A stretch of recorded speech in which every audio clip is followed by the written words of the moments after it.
Hello friends, we are now in the famous Wandering Monk Museum in the small town of Kanya, and this museum is maintained by Vivekananda Pilgrimage Center. Kanyakumari has a very important place in Swami Vivekananda's life. To the land's end, the southernmost tip of India, came Vivekananda from Rameswaram. He arose before his eyes the meeting of the three eternal seas, Indian Ocean, the Arabian Sea, and the Bay of Bengal.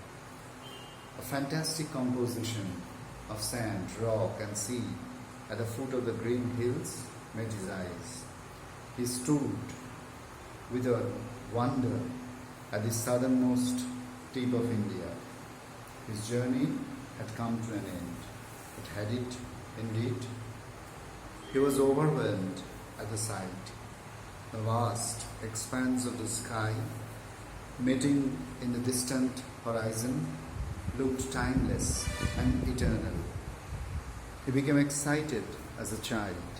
He rushed to the temple of the Divine Mother to worship her. He prostrated himself before the Virgin Goddess Kanyakumari. As he came out and looked up in the sea, his eyes fell on a dark rock jutting out of the sea at a short distance from the coast.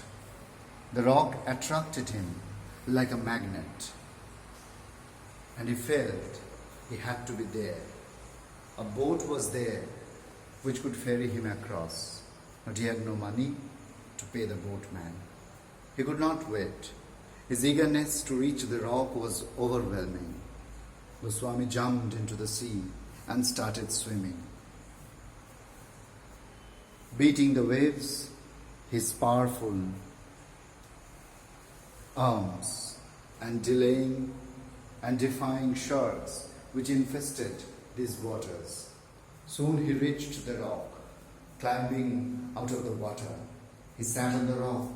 He contemplated on the long course of events which lay behind. His heart thumped with emotion. The great journey from the snow-capped Himalayas to the land's end was completed.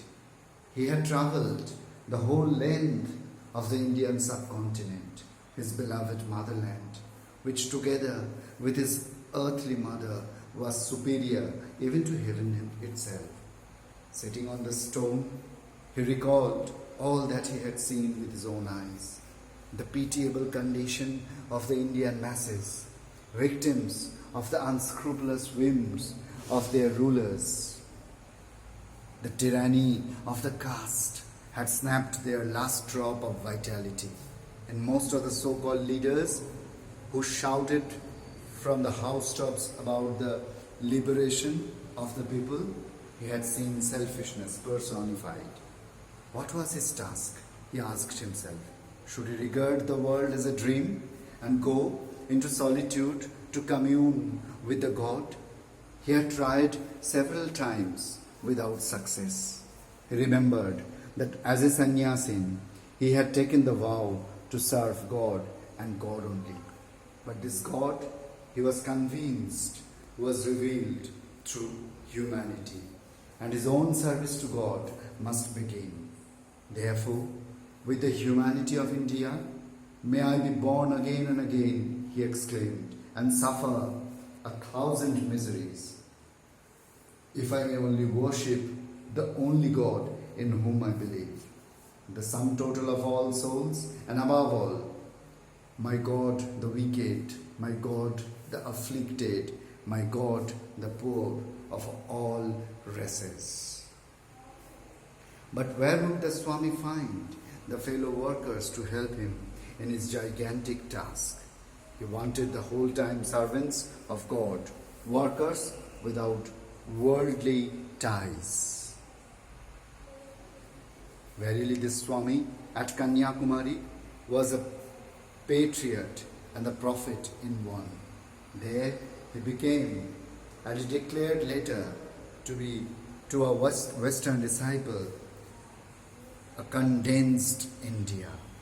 So while we visit this wonderful museum maintained by Vivekananda Pilgrimage Center in the small town of Kanya, we feel seeing the photos and pictures of Swami Vivekananda that yes, really Swamiji was condensed India. This is our small tribute to Swami Vivekananda and to Vivekananda Pilgrimage Center, which maintains such a wonderful museum. Thank you.